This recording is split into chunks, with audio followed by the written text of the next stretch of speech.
If everyone could take their seats, please.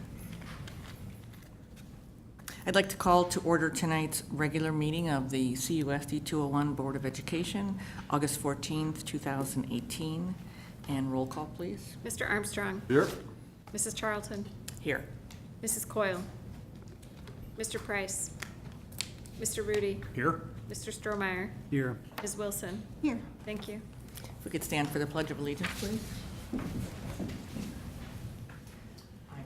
Pledge allegiance to the flag of the United States of America and to the republic for which it stands, one nation, under God, indivisible, with liberty and justice for all. Okay, the first item on the agenda is approval of minutes. The first one is June 19th, 2018. That was the one that we added a little paragraph to after the last meeting. Any comments or questions? The chair will entertain a motion to approve the minutes of the June 19th, 2018 regular meeting of the Board of Education as presented. So moved. Second. All in favor? Aye. Aye. Aye. Any opposed? Motion carried. The chair will entertain a motion to approve the minutes of the July 17, 2018 regular meeting of the Board of Education as presented. So moved. Second? All in favor? Aye. Aye. Any opposed?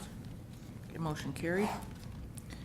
The chair will entertain a motion to approve the minutes of the closed session of the July 17, 2018 regular meeting of the Board of Education as presented. So moved.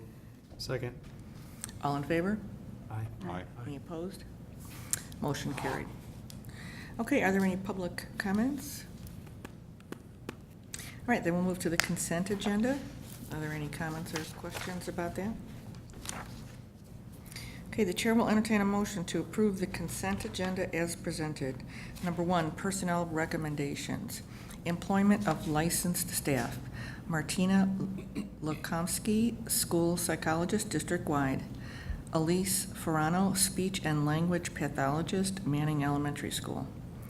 Walla Ottman, grade 1 teacher, Miller Elementary School. Stipend position, Francisco Delgado, senior high boys varsity soccer coach, Westmont High School. Alejandro Harrow, senior high boys fresh soft soccer coach, Westmont High School. Richard Sybil, senior high varsity assistant football coach, Westmont High School. Nicole Cox, game worker, Westmont High School. 2, disposal of equipment. 3, student tour request. 4, certification of hazardous crossing. 5, board authorization of vehicle use. 6, ratification of July 2018 regular payroll. 7, approval of additional July 2018 expenditure report. And 8, approval of August 2018 expenditure report. So moved. Second. Roll call, please. Ms. Wilson. Yes. Mr. Armstrong. Yes. Mr. Rudy. Yes. Mr. Strohmeyer. Yes. Mrs. Charlton. Yes. Thank you. Okay, the first item under discussion is South School Early Childhood Update.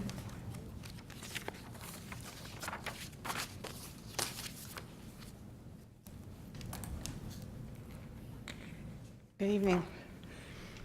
Distinguished members of the Board of Education, staff, community, and community unit School District 201 supporters. It's my pleasure to be here tonight to present some information to the board. And as I start, I'd like to acknowledge Jill Deck, Joan Stump, who were contacting me today saying, how about if we come to the board meeting just in case there are any questions or just for support? So on their vacation, they are here, and I am very grateful to them. So thank you both. Thank you for the opportunity to share information regarding some. Before you begin, for the 3 people in the district that might not know who you are, could you please introduce yourself? I'm sorry. I'm Linda Clowder.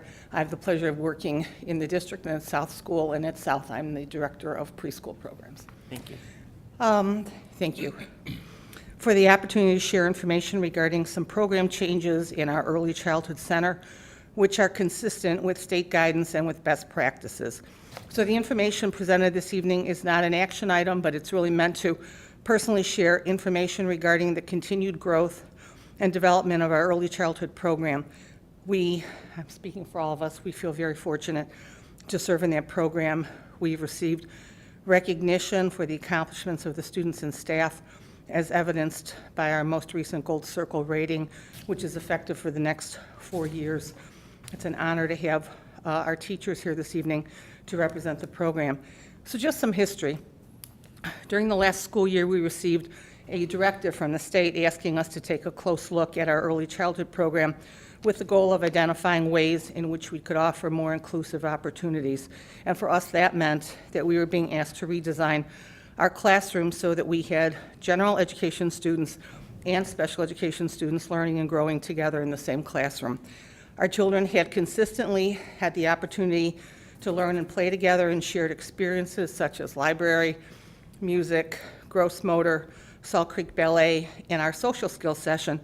But the guidance from the state was to have students in the same classrooms, which would by definition be general education classrooms. So in previous years, our program had been designed with Ms. Deck teaching 2 sessions of blended, Ms. Stump teaching 2 sessions of self-contained special ed students, and Ms. Tsai teaching 1 full-day session of self-contained special ed students. Ms. Deck's blended classes were made up of pre-K students, tuition students, and students with speech IEPs, usually for articulation. So as we worked with the state, the questions which we were asked to respond to were, where did we provide services to our special ed students, and where did our special education students spend a majority of their time? And we were asked to document our self-evaluation process through periodic responses to an ISB document that was developed to examine progress toward the goal of inclusion. The next report on this is due September 15th. So in doing this work, our teachers visited other programs, one of which was the Ann Reed School in Naperville. We worked with an ISB resource called StarNet. Most recently had a collaboration with Kathy Slattery of that group. We participated in webinars, and we also collaborated during PLC and SIP Day opportunities. So as a result of this work, we are pleased to share that beginning with this next school year, we will offer 4 blended classrooms. We are able to do this with no impact to our certified staff because we had considerable capacity with the 3 teachers currently in the program. We don't expect that Mrs. Tsai's program will change, as it's currently been determined to be most appropriate for the students that are enrolled. Both Mrs. Deck and Ms. Stump will be teaching classrooms with general education and special education students because they each have early childhood and special education certifications. These teachers will be making home visits to their students prior to the start of the school year, and they'll also visit area preschools to make them aware of our program and of our preschool screening dates. As we know, students are often identified for special education services through the preschool screening process, so we want to be sure that we communicate the opportunity of preschool screening throughout the community. Our preschool screening is one example of how we as a district comply with our child find mandate. At this time, we don't anticipate any significant changes to the budget. We expect that possibly there'll be some additional cost for snacks. At this time, transportation should not be impacted. We will still have students taking the Sunrise buses and some taking the Westway buses. Special education students will continue to be eligible for busing, as is noted in their IEPs. We will serve the same number of students, which generally has been 30 through the grant, 10 in our tuition program, and approximately 28 through our special education programs. The number of students we expect to be the same, but the class configuration will look a little different. And then finally, I'd like to say that our early childhood program has been very well received in the community, and we really are grateful for the opportunity to offer that and to work in that setting. Last year, we screened approximately 75 students in our 4 preschool screenings. The first screening of this next school year will be held on September 6th at Manning School, and we currently have 18 students registered. That's a great number for us. And we'd like to ask if we can come back in the months ahead and tell you a little bit about how the inclusive programs have gone and give you an update in terms of our early childhood program. So that's it. Thank you. I was going to ask if you would come back and talk to us, and you went ahead and read my note here, so. You know, if the teachers bring me with, they'll put the music on and we'll all be doing heads and shoulders That would and be knees and toes, fantastic. but that's okay. We'll get it on film. We're going to plan that. We're going to plan for that. You were all good sports last time, so thank you very much. Any questions, I'm happy to answer them, but it's really, the comments were designed just to give you an idea of what's happening. So if you get any calls from folks in the community, you are well aware of what our new initiative is. Okay. Appreciate that. So when you've met with these families and the ones that the families are aware that this is going to be changing then? We've been talking about this as we've been concluding our staffings for the end of the year. We've been talking about how some things will change. We're also going to be calling our families tomorrow just to remind them of some calendar changes, but we didn't want to call them until we spoke to the board. So we felt that it was important to talk with you first, and then we would let our families know, fill them in tomorrow. Well, I would say thank you very much for that. Okay, thanks. Good. All right, thank you, everybody. Okay, thank you. Okay, the next item on the agenda is K through 5 Standards Aligned Report Card.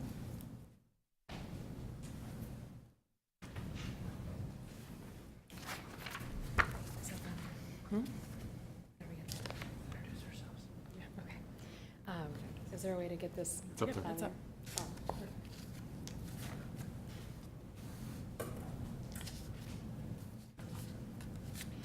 I'm Britta Wozniak, Assistant Principal at Manning and Miller. Lindsay Peterzak, principal at Manning Elementary. Tim Weiler, principal at Miller Elementary School. And this is the kindergarten through 5th grade evolution of grading practices and reporting. And we'd like to share with you the journey that we've been on to explore best practices in grading and reporting. Last year, we worked with an amazing consultant, Kelly Gallagher, who shared this scenario with our teachers. I know that you've had a chance to preview this packet, but if you had not, and this is the only information that you had, if you're going skydiving, we've got Mike and John here. Who would you pick to pack your parachute? And yes, this is going to get a little interactive here. Mike? Mike, okay. Yeah, I'm thinking Mike. At first blush. Yeah. All right, so we all, I believe, said Mike last year when Kelly presented this to us. And most every one of the teachers also said that they would choose Mike to pack their parachute. This was a great activity for our teachers to explore, to kind of tell the difference between reporting averages versus reporting with more information. On this slide, we have a lot more information here. We've got some more detail about Mike and John and their expertise with packing parachutes. And so now, looking at the progression of how they've done, who would you pick to pack your parachute now, Mike or John, knowing how Mike has done over the course of time versus how John has done over the course of time? I'm going to go with Mike. Looks like John's got a better average I'm going going to now. go with John. Why do you say John, Gary? Well, the numbers were increasing, 15, 55, 79, 88, 99, getting better. He's getting better. Whereas So- Mike doesn't seem to be getting better. Okay.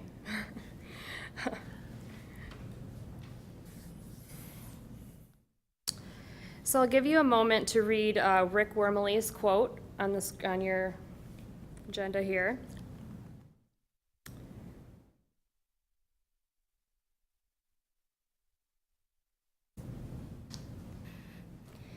It really connects to the scenario that we just went through. The most important idea is to keep in mind the communication that we are providing. When we report on a student's progress, we are providing this communication to parents, to students, and teachers as they participate in their PLCs. So we'd like to share a journey that began about 4 years ago. And knowing what Rick Wormley states and knowing that we needed more, we asked ourselves some essential questions to guide our exploration through the topics of the purpose of grades, how we report, and how we can be more accurate in that process. These are some of the different settings in which we have had these discussions. Our district leadership team is a voluntary committee of representatives of teachers pre-K to 12. And it also includes administrators, and we meet monthly and then during the summer. One of those avenues is our PLC discussions, which consists of grade level teams, and then also our entire faculty discussions. Those happen weekly. Some different administrator workshops. Many of the administrators in our district have specifically attended the Rick Wormley conferences, where we've learned a little bit more about standards-based grading and best practices.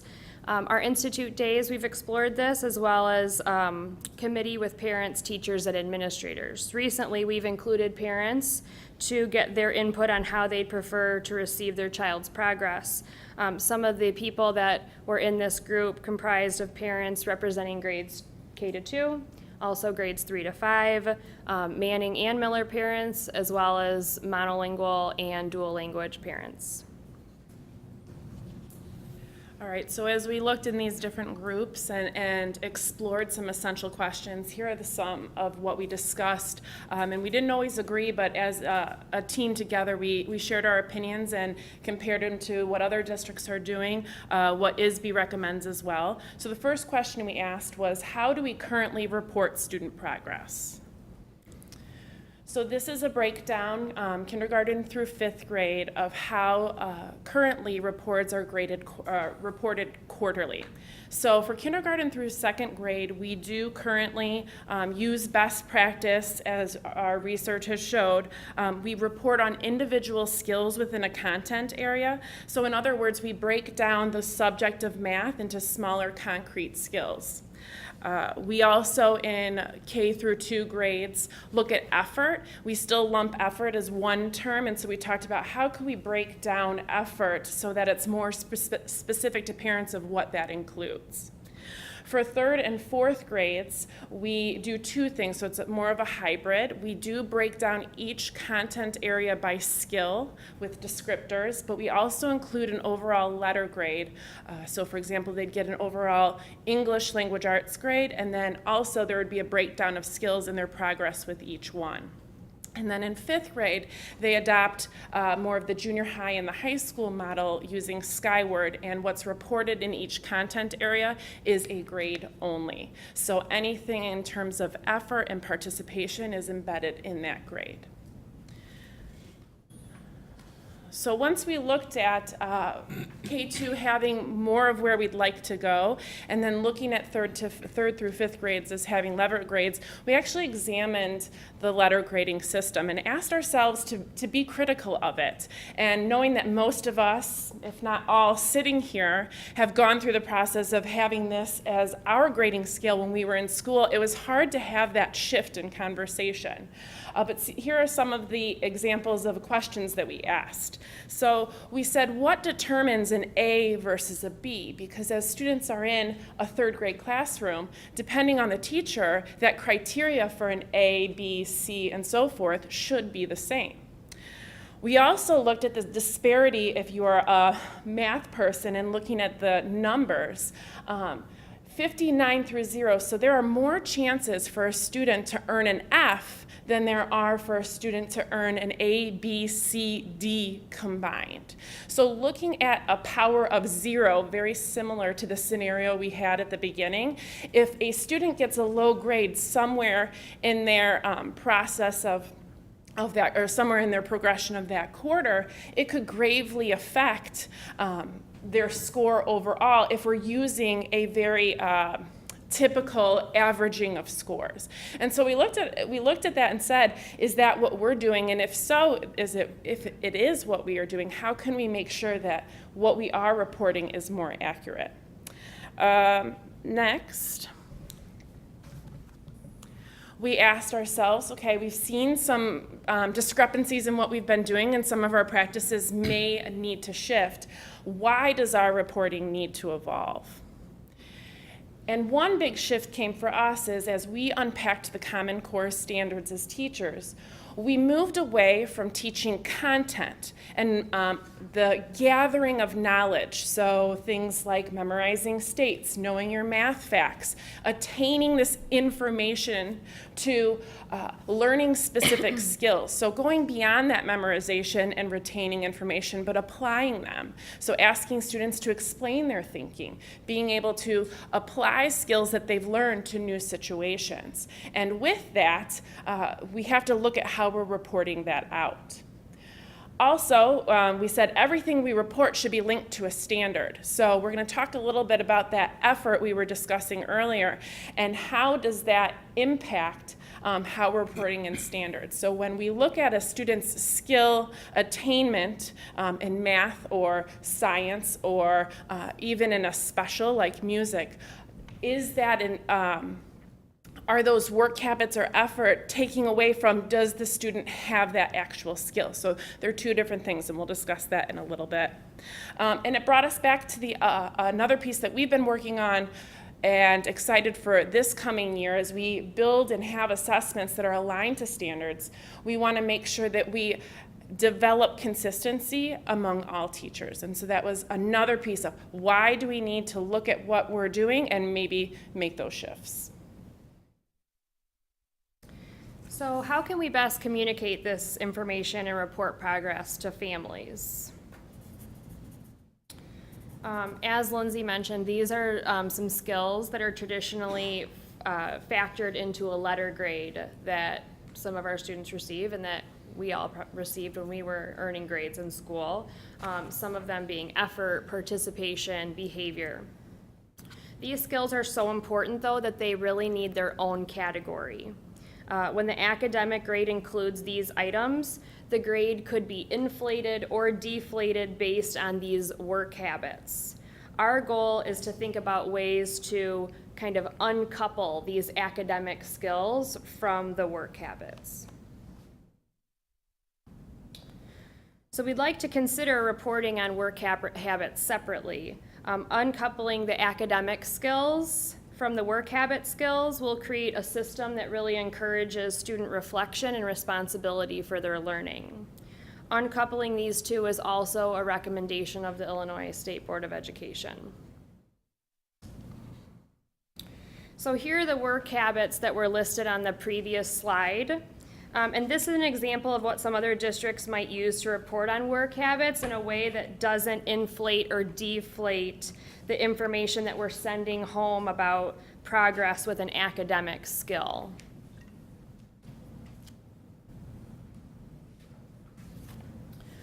This here on the slide is also an example of how some other districts might communicate information about a content area.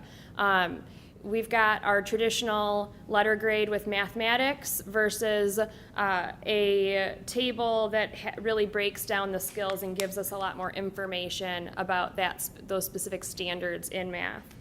Instead of reporting that a student earned a B in math, a tool such as the one on the right also just gives much more detail about the student's progress in relation to the grade levels math standards. So, thank you for listening to Mrs. Wozak and Mrs. Peterzak talk a little bit about a shift that we've taken over the last few years. Our question to the school board is doing our due diligence and taking a year to kind of plan out, get permission to plan out a pilot with some grade levels and get some teachers looking at how this would change the way they communicate with parents. So getting your permission to move forward with a pilot, making sure our parents are invested in the process, the board is informed and invested in the process, and we came prepared to tell you and show you what that would look like. The pilot could have what we currently have in kindergarten, first and second, is ideal for the way we want to look at third, fourth, and fifth. So we want to kind of have third, fourth, and fifth evaluate their reporting system and communication with parents in the quarterly report cards, and have them align some of their grading practices to the standards, and not just reflect a letter grade and then having to explain more what the grades mean. So we're looking at breaking down the standards in parent-friendly terms and getting parents to see a different report card in third, fourth, and fifth. Another option would be to transition from average letter grades for ratings on the skills. So as we know, we've gone through the Common Core transition the last few years, and we are we're invested in the Common Core state standards in language arts and math, and we want our report card to model and reflect everything that our teachers are providing in the classroom. And so this would be a perfect opportunity to improve our communication skills with the families. Utilizing a uniform rating scale, as you saw in a couple slides ago, K1-2 has a pretty uniform grading system. Third and fourth has their own unique grading system, and fifth has a different system. So really aligning all 6 grades so they are one, and so elementary parents kind of have the same. They can expect the same thing year after year while they're in the elementary schools, and getting communication from teachers and school administration. And then reporting on work habits would be something that, as we've done our research, work habits are one thing that standard-based report cards in the surrounding communities that have moved to a different reporting system have created different categories in the reporting system and not align it or connect it to letter grades or the grades where they're assessing skills. What you can expect from us if we were granted the opportunity to take a year-long journey looking at how we grade and assess our students. We would continue to have parent overview meetings with our small sample parents and staff that have currently met. We would like to engage our families on curriculum night, and the building administrators having dedicated conversations on what this could look like in your child's classroom. The teachers would also reinforce those pieces on curriculum night and open house, and any time that we have parents in the building. Having parent workshops throughout the year available for those that can make it, and have it at a variety of locations and times for the convenience of those that work and stay home. A mid-year progress report to the board, so when we have enough data, present to the board with what we have gathered and the information we have from our parent groups, our teacher groups, and the building administration. Having a committee meeting at the end of the first semester to reflect on the first half of the year, and at the end of the second semester, and then again end of the year report with a recommendation before next school year, and preferably before the end of this school year. Before next school year starts, but before the end of this school year would be ideal. So we're here asking for permission to move forward with a pilot of looking in depth at critiquing our current reporting system and going through that journey throughout the year. Questions? So, looking at this one slide, I'll show you, so you guys can see it, I'm looking at this slide here. So are they gonna get letter grades, number grades? What are we getting in these other counts, or this operation and algebraic thinking? What are we doing? Is this just gonna be a completed, not completed? What's that actually gonna look like to a parent? So the State Board of Education has a template for a standards-based reporting card, a reporting system. If grades wanted to adopt something, that's already made. And they have 4 categories to assess each of those components. One would be an exceed, so a student would be well above that standard. One would be a meets, so the student has shown proficiency in meeting that standard on a variety of occasions. One would be approaching or working towards, so they're not there yet, but they're not really far behind.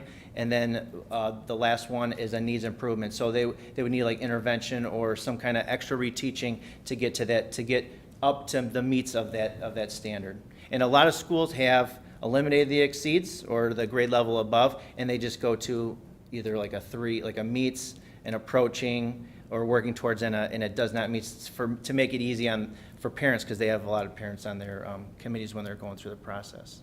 And how does all that figure into the overall grade? So they would get a rating for each one of those areas that's not grayed out. So for every single standard, and what's great is that our teachers during their PLC times are really looking to analyze data and also create common assessments. So all of these assessments are directly tied to our standards, and therefore they're able to collect the data from the student assessments and gather, maybe 5 data points on one single one of those lines. Analyzing patterns and relationships, that's one of them for operations and algebraic thinking. And so a student would actually be able to get a rating on how they're doing with that specific skill. Instead of having an overall math grade, it really breaks down. There won't be an overall math grade like what's showing here. There won't be an overall math grade. There will be a really an in-depth description of Breakdown where of they're all. successful and where they're still needing some help, if they are. And this would just be K-5 for the pilot. We're not asking for any other upper levels. Are parents looking for us to balance the report card out better? Have we heard complaints from parents about this? I can't say I have. I'm just wondering. I mean, obviously, we're not consistent if we're doing a one-way K through 2, another way 3, 4, 5. I mean, I agree, a more consistent approach would be better for everybody. I haven't heard of anybody complaining about it or. I don't think that we've had complaints from parents. I think that it's a tough thing because we've all gone through our education careers being graded this way. And so I think that it's just our time to really evolve and look at best practices with the transition to Common Core, and that we're really wanting to identify how students are doing with specific skills rather than kind of that B would be that average. So if my child comes home with that B average, I don't really know if they're really excelling in some areas and struggling in some math areas because it's just such a broad category to just say math. I would say in meeting with parents during conferences, the number one question is, how do I help my student? Whether the student has straight A's and they're saying, how do we push them harder? Or if a student is getting a C and they say, what specifically can we work on? This uniform template for all stakeholders involved really breaks down what is needed. And especially with students who excel, when you really break down a subject area into those different components, you see where a student may need improvement. They may get exceeding in 3 areas, but one they may be just meeting. And so that gives a parent more detailed information of here's where we can focus our efforts. And I will say, just being in the elementary for 1 year, it is a question we get constantly because we have such involved families that do want to provide that help and help their students at home. Well, I have a couple questions, but let me follow up on that one. So basically what you're saying is the report card would be twofold. It would be the chart that has identified improvement actions, that one, and then then there would also be this standards-based piece where, okay, is that what we're saying? So we have 2 different things we're reporting. Okay. So, for instance, what you have given to us about math, I will admit, because I do like to admit when I don't know things, that sometimes when you look at these standards, like, I don't know what that means. Now, I shouldn't say that because I'm on the school board, but, so if I'm a parent and I get this, I would think that what the parent would have to do is talk to the teacher about those things, like how do I help this child? So I guess, and I'm going to go back to something that Tim said about using parent language. So I guess that would be the thing that I would say. If I got a report card with this, I might even have more questions than if I had the letter grade. So I'm just kind of thinking out loud about how does that play out, and are those going to be things that you would be looking at over the pilot course? Because when I see stuff like this, I still don't know what to do to help my child. Does that make sense? Yeah. I think first, it provides conversation and very specific targeted areas when you have parent conferences. So it makes it easy to go in and say, this is where we need to focus on. It's very clear, and the teacher can then break it down. But we've also talked about in our committee, and Tim alluded to as well, is looking at what other districts do and providing a cheat sheet, if you will, and we've seen many different models from 7 pages to a 1-page document of how to read that in parent-friendly terms, and it's great to have parents on the committee to share that insight with us of what's not going to be too overwhelming, but is going to give us enough information so that we can access that information and make sense of it ourselves if we can't, make it right in to see the teacher or doesn't fall during a conference time. Okay, so I would say, so are we talking about still 4 times reporting? Mm-hmm. Okay, so like, let's say after the first one, if a parent got this, I mean, this isn't just gonna all of a sudden pop home, people will know, but would they then have the opportunity to talk to that specific teacher, especially when we're talking K through 5, because by the time they get in 5th grade, they are changing as they do for like junior high and that, so would we be promoting that? Mm-hmm. I don't think the conferencing model has gone very well, and we get over 95% of parent Yep. attendance for that. So it's a great opportunity to have that discussion because it is still just a document. I mean, there's always more to explain, and the teacher is able to bring in some specific examples of what that would look like. Yeah, okay. The timing of the first reporting date is right before conferences. So it would be an ideal time for parents and teachers to sit down with each other to go even more in depth after we've had workshops, curriculum night, talking to parents that have questions. Our goal is to fine tune it over the course of the year and just have the permission to fine tune it to where it's perfect by the end of the year. It's going to evolve throughout the course of the year, but we have to start somewhere, and the parents that we've talked to definitely said starting small and adding is a lot better than taking away because it's too large and overwhelming. So that's just a starting point. Okay, so because that would be helpful. And then the last, or the one other question I had. So when you look at this, work habits, and you talk about that as a separate item and those kind of things. So I guess for me, some of that comes into objection, not just it's subjective versus objective. So are there, so across the board to all the teachers, are there specific things that play into, because, what if a child does not, participate in all the class discussions? Now, I'm not just saying that, so what if a child doesn't, they're not that kind of student that doesn't participate in all the, because every day I can't imagine that every teacher has every student. So how does that play into then how that child is assessed? So if that's a skill that the family and teachers both value and say that we want them to work on it, and they're showing areas of needing improvement, then they can come up with a plan together to do that. But it doesn't negatively impact the grade, which means they can sit back in class and maybe they're not as comfortable speaking up in class and being a part of those discussions.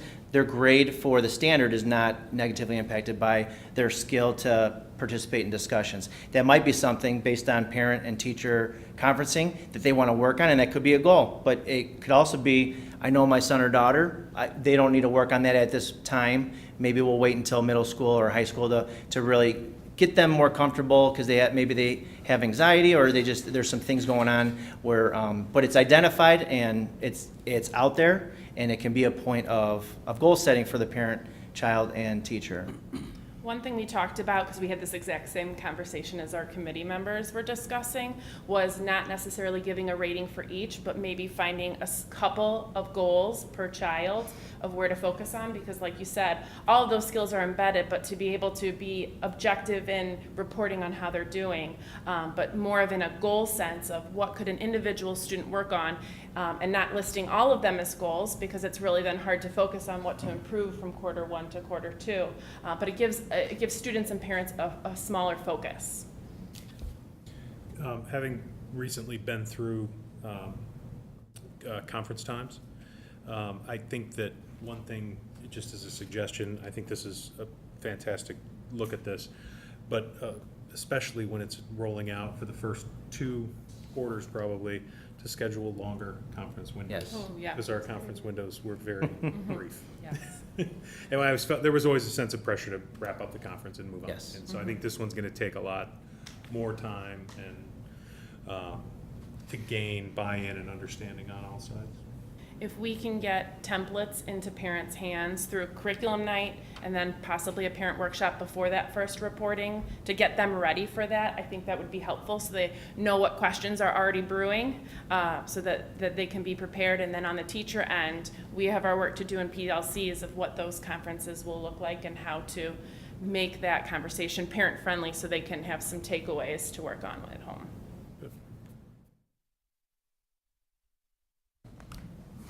Okay, I have two quick questions. So when I look at something like this, measurement data, represent and interpret data, so would you say that that would be on the report card, or would there be, is that the standard, and then you would explain what that is? You know what I'm saying? Or are you still working on the language for this?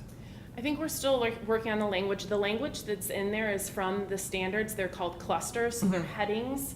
Another option we said was, do we want to report on every standard? And like Tim was stating, that might be too overwhelming. And so taking those clusters and adapting to more parent-friendly language, but there's still, it's hard to get away from all of that language completely, because it's also a part of the student language that they're learning as well. And the rigor of the standards. So we don't want to totally eliminate it, knowing that our students are expected to know the language that's appropriate. This is a model for, I believe, an older grade, but keeping that in mind. Because, I like, John, that's a very good point, because, if you have like 10 minutes, it's hard to do that. So like if I saw, my student had that and it said, needs, the first thing I would be doing is saying, well, how do I do that? Because as a parent, I really don't understand that piece. That's why I'm asking that piece between using the standard and having language for parents to understand. So, because I would think that first report card, everybody would be calling you and asking. Well, for K2, I think they already, and the language is a little bit easier. Yeah. So it's really shifting that for 3, 4, 5. So we have some of it we feel confident on. Very confident. It's making sure we now transition up with that language. Because again, what you said, the question you get the most is, how do I help my student? And that seems to me like a lengthier conversation between the parent and the teacher, right? Yeah, and it's ongoing. Yes. I think that's always the goal. Like we said, if a student is excelling or a student is struggling, that's the question that we would hope they're always asking. And then the last thing is, just because I see John in the room too, how does this then, let me back up. First, I would have to say I appreciate us seeing this now, and hopefully all the millions of people at home that are watching are absorbing all this as well. But to talk about it ahead of time, and that would be great. How does this then, when a student transfers to the junior high, is there a process for that, or have you got, So how does it affect where they? yeah, what happens next when they So- leave the elementary schools? The hope would be at the end of the year to have something a little more concrete to share and bring Mr. Jonak and Mrs. Quattrone in on conversations and planning to see how it would impact them, or if it's just information that will better drive the classes the students take and their path when they get to the junior high. So either way, I think it's going to be really useful information, because we're breaking everything down by standards.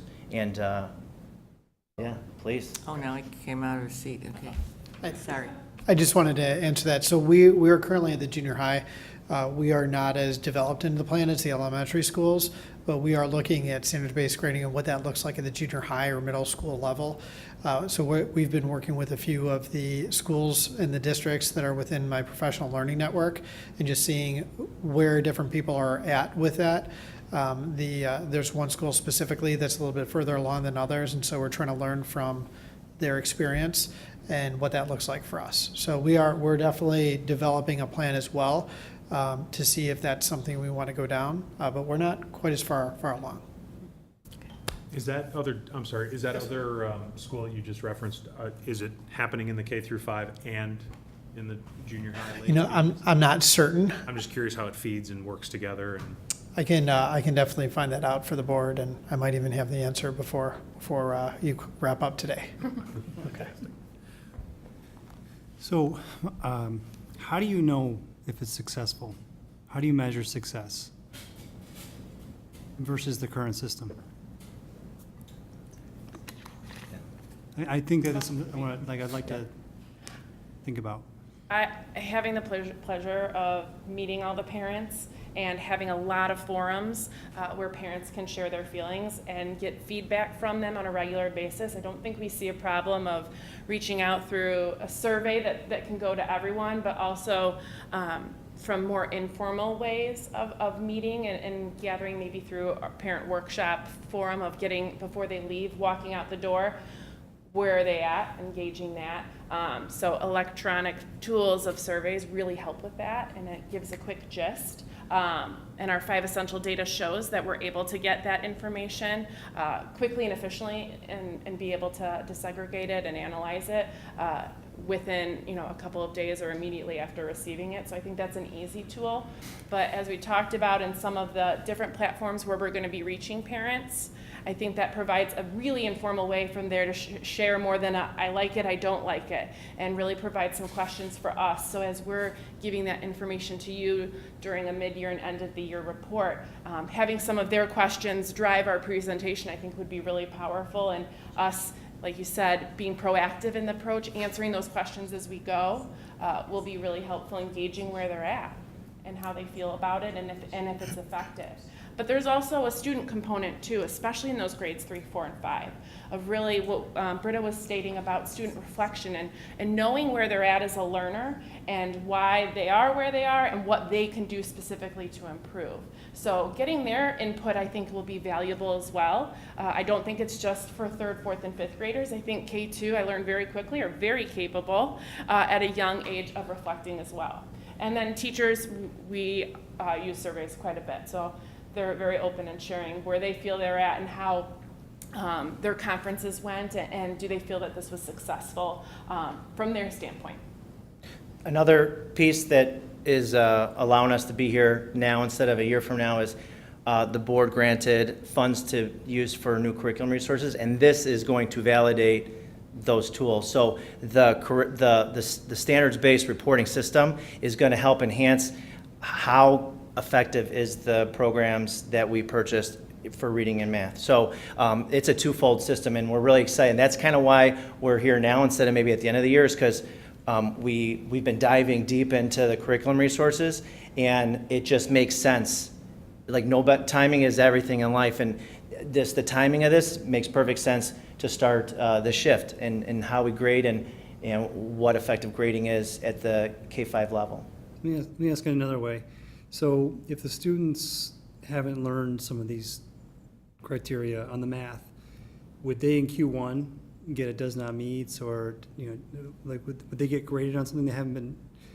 I'm guessing the answer is yes. I see what you're saying. So success would be showing progress and then getting a correlation of students to increase and be near exceeds or at meets at the year end. If a standard is not taught or the skill is not identified in a quarter, it doesn't get assessed in that quarter. It will get us if it's assessed in quarter 1 and they don't meet, the teacher's reteaching and going over things over and over until, really it kind of goes back to the No Child Left Behind Act. We don't give up on a skill just because a student in one quarter doesn't meet. We are going to continue until the end of the school year. And then maybe our summer school program is enhanced because we got kids in a grade that don't have the meets. So this is really good information that will help 12 months of the year providing instruction. Yeah, I think having more data points is going to be very helpful. Is there any consideration for a hybrid? So having the data for your pilot. This is the pilot. Here's the data, but we're also going to kind of show you what an average grade would have looked like for this student as well. All options are on the table. I mean, we're just getting permission to move forward with conversations and getting parents to have some more information about effective grading practices. So that might be helpful yeah. as well. And then so we've got one, is this a real life example for a specific grade? No? It's pulled from some standards-based report systems, but it would take some time for teachers to kind of develop. How many data points do you think are going to be there? Is it going to be 50 or 20 or 15? I think they're, Per content area or overall? All in, because one of the challenges with data is, too much data is uninterpretable. I think 8 in math for the most part, and A little bit more in ELA because you have to Yeah. combine a couple of more skills. There's a Reading. couple more domains. You have reading, writing, language, vocabulary. Speaking and listening. And speaking and listening. For science and social science, we looked at not the content of like learning a unit about Egypt, for example, but looking at the skills, the inquiry skills that are needed for that, and that actually ties in to what they're learning in ELA and in math as well. Same for social science. So if you're looking about 8 per your core, per your core, 8 times 4, 32 for those, and then the work habits, and then your specials. And specials are a little bit different because they report semesterly that would be an option. as an yeah. option, I think, and they haven't always reported either. So that's something we would need to work out, and we want to be consistent with the model. We Yeah. don't want to keep it traditional for one content area and then for another try something new. We want to be consistent across the board of that philosophy. So I think this has a lot of potential. I'm excited to have better perspective on what my children need to learn. Yeah. To answer your question before, yes, it's a K through 8th, so it's an elementary district, and the elementary has done it as well. And my kids' school district have done this as well, and there's a learning curve that's involved when you go to this part of reporting, but I think it's advantageous as a parent as well. I can tell you as a student, the work habits, that's just bringing up anxiety from my youth, I gotta be honest, so maybe it'll straighten some kids out. Wow, okay, good. It's funny, my whole takeaway from this would be twofold. Number one, what he said, is to have uniformity with the teachers, all of the teachers, so that this has value. And when I'm saying this, it's the effort part or whatever. Because, maybe, I guess what I'm saying is I would hate to see a child get dinged for not participating in class if that student is not the one who raises their hand all the time. Because we all have that. There's some people that talk more than others, huh? So, you know what I'm saying? I would hate to have a child get that and hear, oh, well, I didn't do well. So for me, it would be twofold. One, that there's uniformity when doing this. And I guess the second thing that's probably much more telling than any of this is that follow-up. Because, again, with a 10-minute parent-teacher conference, you wouldn't really have time to delve into what does my child need. So that would be, I think, something that I would find interesting once it starts, is to find out the specifics. Because in the academic world, the teachers are talking about this and the students are talking like this, and to some parents, this is a foreign language. So how do they help? Now, obviously, as they move up, it's more about them helping themselves, but right now, we're talking K through 5, so as a parent, I think that would be the number one thing. What do we do? Tim, I think you also raised a really good point when you said it helps us to better reflect the new curriculum programs. Anything new, you're gonna find holes in it, you're gonna find gaps, there's gonna be, no matter how perfect the program is, and this will probably help to make sure that those are filled in. Yes. I think there's going to be some resistance in the community to moving away from letter grades, as just someone, so I think that as part of the pilot, I'd be curious to get the research or the anecdotal, what are other schools systems seeing in terms of, continuing to view this as, it's easy to understand a B or an A, my child is succeeding, or a C is an average. If I have a lot of meets, does not meets, it might be a little harder to understand how they're doing. I think there's going to be, and then correlating that to high school and your GPA and just kind of curriculum based. So I think consideration for how to manage if we move away from grades. as I'm sure you're thinking about. Yeah, we are.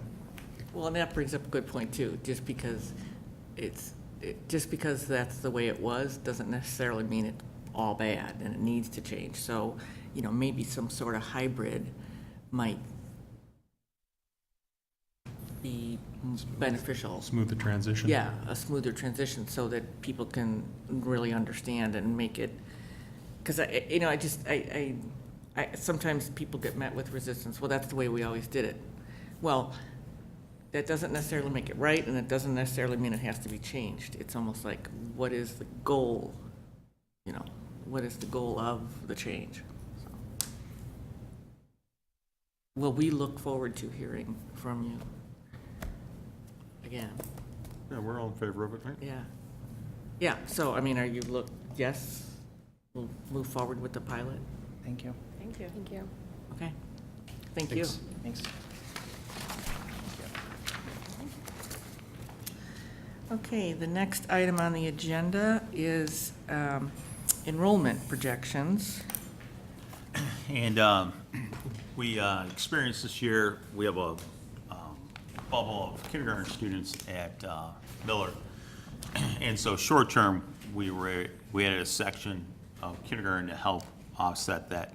But then the board had asked for if we could work on enrollment projections for the district to kind of see, is this just kind of a one time, or is this possibly a trend that we're going to be seeing within the district? And so we use the same service that we've used in the past for the district. And their process is they look at birth rates in DuPage County, and then they look at cohorts as grade level moves to your district. What typically happens is do you lose students, do you gain students as they move through? And as far as birth rates, the birth rates have been relatively consistent. 2007 was the peak year, and then they dropped off and they slowly have climbed, but the last few years they've been relatively consistent. And then they then do 3 different methods, and one method is if you haven't seen any significant changes in your community. So a private school is not closing, that would create an influx of students. The second method is if there's significant change in enrollment over the last couple of years. That's typically a district that still has a lot of green space. So that a developer comes in and puts up a development of 60 homes, and so that can create an influx. And we're landlocked, so that really isn't us. And then method 3 is a combination of the two.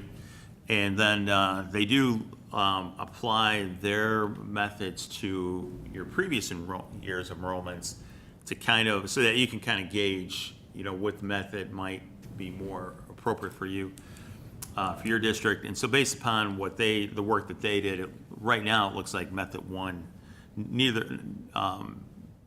no one method is perfect. And so it looks like method 1 might be closest.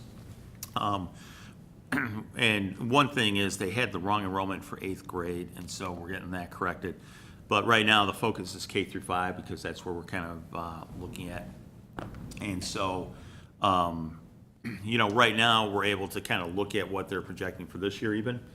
And I would recommend, we always record our 6-day enrollment. That's what we always lock in on.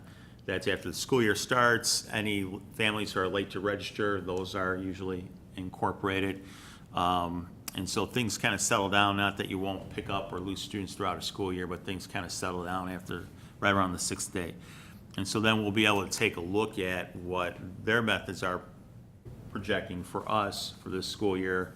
And then that'll give us a better idea of which method model we're kind of following. But based upon what they provided, it looks like our enrollment's going to be relatively consistent, throughout the next 5 years. The challenge for us, and even if you look at the number of seats that we have available using our guidelines, typically we have 115 seats in kindergarten and 125 seats grades 3 through 5.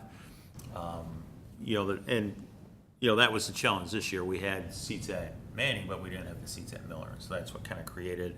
And the other thing that the model doesn't take into consideration, we have a dual language program, which we opted to have. and that comes along with some constraints. And then also, it doesn't break out 2 different elementary buildings. It just kind of gives you, kindergarten in your district, what you can anticipate. And so that's, then the board has the data, and as I said, once we get to the 6th day, we'll be able to take a look at it as well. Okay, so I called Kevin this afternoon because this is just what I do. So I looked at this information and I wanted to understand it, and so Kevin and I chatted. So just for purposes of discussion, so I'm looking at page 18 on this chart that we got. So I found it interesting, and Kevin and I had a nice conversation. So this chart compares the actual enrollment to the different methods and stuff. And so what we had talked about at the last meeting with Tim Weiler was the numbers that we were using at the time was we had 109 students already, or no, we had 109 students that we were talking about for kindergarten. So when I was talking to Kevin this afternoon, I was asking, obviously after the 6th day, we'll know more. But as of that discussion that we had in July, we had 109 students. Yet if you look at the, in method 1, 2, and 3, this obviously was 17, 18. Mm-hmm. But we've already exceeded those numbers. So this will be an interesting discussion to have when we get everybody in that piece, because if that is the case, a lot of different things, our school district's doing great, people want to live here, I mean, and I'm not saying that flippantly, I mean it. So we might have to think about how do we deal with those as we go forward. So I have another question. So you had given us the information about how many people had registered already. Do we know if, since we last talked, and do we have more kindergartners? I know, I asked Tim and Lindsay responded, you have 61 kindergartners. 2 added today. Okay, and then Tim, what are your? 55 total. 55 total. And does that include dual language? Yes. Okay, so what's the total there? 116. 116. So we're already higher. And Kevin, you had given us the board information about how many families had registered. Right. So there's still outstanding families that haven't registered. Right. I'm just thinking that we're going to have some challenges as we go forward, I guess. Well, it'll be interesting to see, as I said, we're at 6th day, and then again, Right. which of these methods, models that closely, and then that'll kind of give the board a better idea of what we're looking at. Yeah. Okay, so let's, do you know if by September 11th, I mean, the 8th grade numbers don't really have that piece here. Right. but- It's, the K-5 right now is the focus, and we should have fresh data, yes, Yeah, from okay. projections, yes. Okay. The other thing I found interesting in this, again, I had nothing to do today, was looking at the pupil-teacher ratio, and it was nice to see, and comparing that with our district guidelines as to where we'll look at the guidelines. So I just found all this very interesting, that even the projections, we might be surpassing that. So that will be extremely interesting to see how that plays this year and next year and that, so.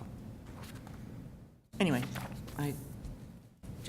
we'll be talking Right. about this again in I would September, so. anticipate a lengthier conversation. Yeah, okay. At the September 11th meeting. Okay, great, thank you, and I appreciate this, Sure. having that information. Okay, anyone else have anything on that? All right, then the next item for discussion is the summer facility project update. All All right, well, Mike Mayoris and the custodial and ground staff have been very busy this summer getting things ready. So at the high school, the student desks have been ordered or waiting on delivery. The gym and roof flashing and drain and roof repairs will take place later this fall. The Vulcan range, we're still waiting to follow up with Fran about purchasing a new range, or if we think we can make that one last a little bit longer and try for another grant opportunity. The screening and restriping, as we had discussed last time that we did the update, will be completed in June of 2019. We could not get that done within the time frame that we needed to before our fall sports started. Landscaping, some perimeter landscaping has been completed. A new linden tree has been planted at the front visitor entrance. Some pea gravel has been installed, and the main entrance evergreens are scheduled to be replaced this week by the contractor. The pool's been drained for maintenance, and the installation of a new water floor grate is in progress. And then steam cleaning of the condenser coils on the 2 chillers is in process. At the high school, again, for our safety and security portion of projects, an electric strike and a PA system for the vestibule door has been installed, and the testing is complete on that. Masonry work on the front support columns was in progress last week and should be completed by now. The floor tile abatement and carpet installation in the south hallway has been completed. Landscaping by the gym entrance has been completed. Hopefully you got to see that when you were there for registration. Steam cleaning of all the rooftop air conditioner condenser coils is ongoing, and then the stage drapery cleaning and flame proofing is in progress as well. At Manning, the copper fin tube installation is set to start, or should be completed the week of August 13th, which is this week. The building automation controller will be installed in September. The north and east playgrounds have been reseeded, and the fencing on the north playground is slated to start this week. And again, stage drapery cleaning and flame proofing is ongoing. At Miller, the vinyl treads on the back entrance stairway are slated for installation again this week. And the same with the stair tread adhesive strips on the front stairway. The new boiler ignition controls will be installed in September. Stage drapery cleaning and flame proofing is ongoing at that school as well. And the tables for the additional kindergarten classroom have been purchased and set up. At South, we're working on installing the new boiler ignition controls in September, and they've started landscaping improvements. There's still more to be done at South. And then district-wide, the parking lot patching, seal coating, and striping has been completed throughout the district. The cargo van has been ordered. The lift gate has been ordered for the cargo van. The mower, John Deere mower, has been ordered, and the trailer has been ordered. And then in addition to all this, the custodians have been, painting, cleaning, performing repairs, and doing routine maintenance, as well as detailed cleaning throughout all the district buildings to get things ready. Anyone have questions? I just had one about the pool. I don't remember talking about it. What's going on there? They drained it and were repainting it. This is part of the kind of the routine maintenance. Okay, these floor grates, these are mandated by the, Yeah, by law, so it's something we have to put in. It's I don't think it wasn't that much money. okay. It's kind of the routine repairs, but just Mike wanted to, let you know that that has been addressed. Okay, I thought draining and filling the pool was fairly expensive. Am I wrong there? I would have to look up the exact, we can't really, the We have to do it cost anyway. to the water, we can't really measure that. We don't have a separate meter for the pool. Okay, So, that's just kind of factored into our water budget each year. yeah, okay. I had actually called Gary today because I was asked about the pool. And so, correct me if I'm wrong, when we were talking with Steve Cashman and we were talking about what to do with the pool, obviously that's an ongoing conversation. I thought he said something along the lines because the conversation was either we take the pool and fix it, or we get rid of it, because it's just a lot of money. And I thought we couldn't drain it. We couldn't empty it and then just fill it with something because of the structural integrity of the area that it's on.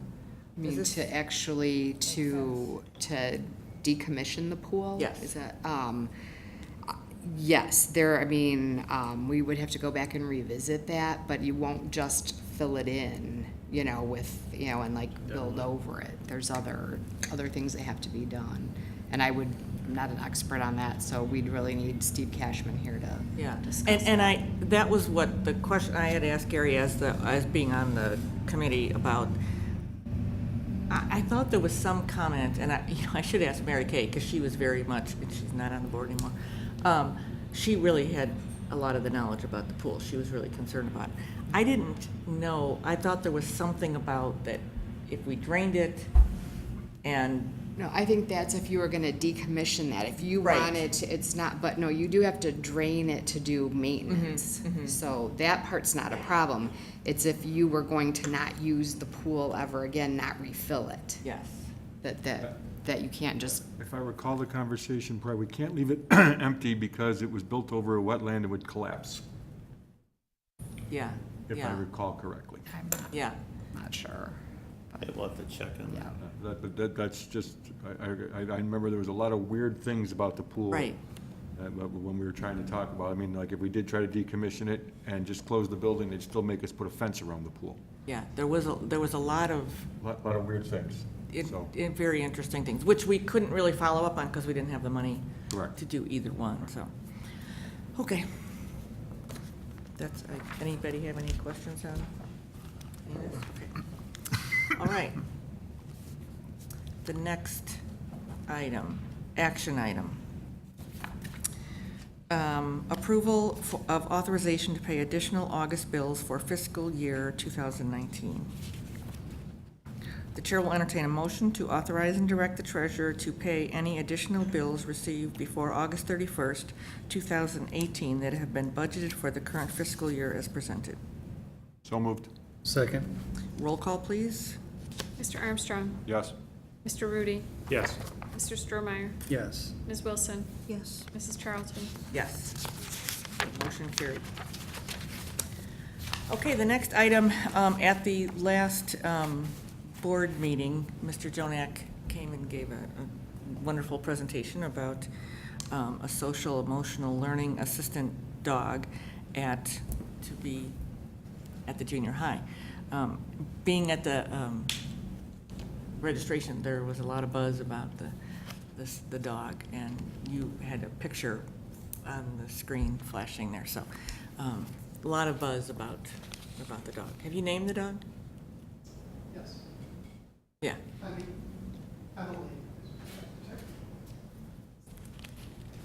I mean, we're gonna, Her name is Emily, but she goes by Emmy.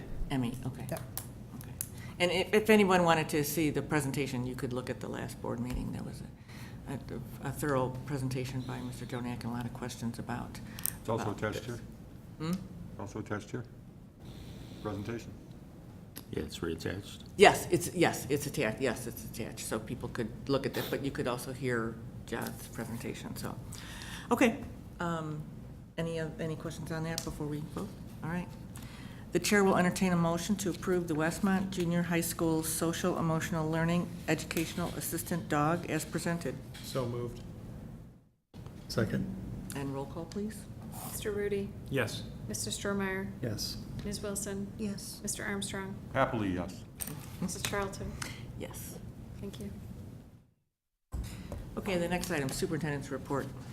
A couple items in my report. First, as I'm sure many of our students are already aware, Monday, August 20th, 2018 is the opening of our school year. And the first day of student attendance will be Wednesday, August 22nd. And that will be a PLC schedule since it is a Wednesday.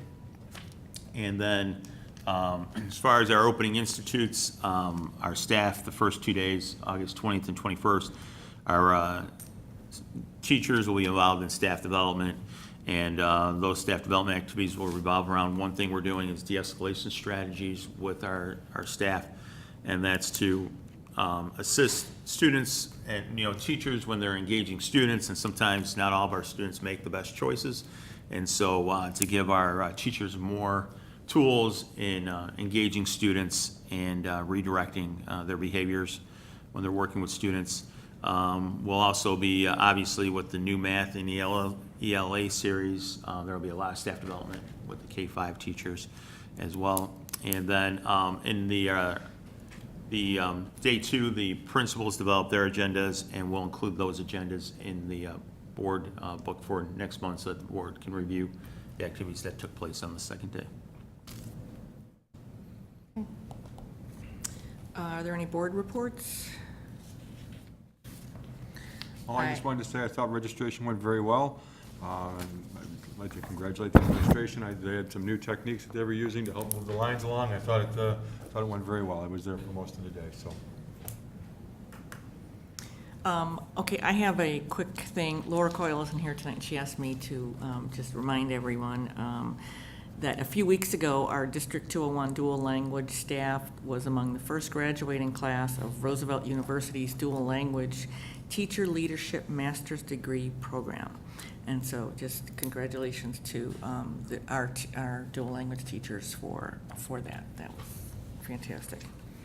And then I was looking ahead at the schedule, and our next board meeting is September 11th, but the homecoming parade is September 13th. So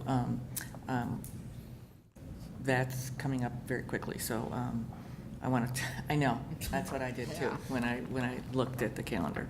So I want to just talk to the board about, participating in the parade. So that's all coming up pretty quickly. Okay, any other board reports? I'd like to just mention, I'd like to extend my condolences to the Coley and the Hayden family of Westmont on the unexpected passing of their son and grandson, Jimmy. You can hardly walk downtown without him wanting to help you or volunteer. And I wanted to mention there were many, many previous teachers. He has since graduated, gone through the school system. Many, many teachers from high school, junior high, came to pay their respects, and it really just shows what a testament our teachers are that we have that care so much about the students. Okay, thank you. Okay, are there any public comments? All right, then the future meeting and events. The junior high ice cream social, August 15th at 6 o'clock at the Westmont Junior High School. Manning Kindergarten and New Family Orientation, August 17th at 5 o'clock at Manning Elementary. Again, the first day of student attendance is August 22nd, 2018, and that will be a PLC day. Miller School Curriculum Night, September 4th at 6 o'clock at Miller Elementary School. Westmont High School Open House is September 5th at 6:30 at Westmont High School. Manning School Curriculum Night, September 6th at 6 o'clock at Manning Elementary. And the next school board meeting is September 11th at 7 o'clock at Westmont Village Hall. The chair will entertain a motion to enter closed session to discuss personnel issues, student discipline, and the sale or lease of property. So moved. Second? And roll call, please. Mr. Strohmeyer? Yes. Ms. Wilson? Yes. Mr. Armstrong? Yes. Mr. Rudy? Yes. Mrs. Charlton? Yes. Thank you. And there will not be a vote after closed. Thank you.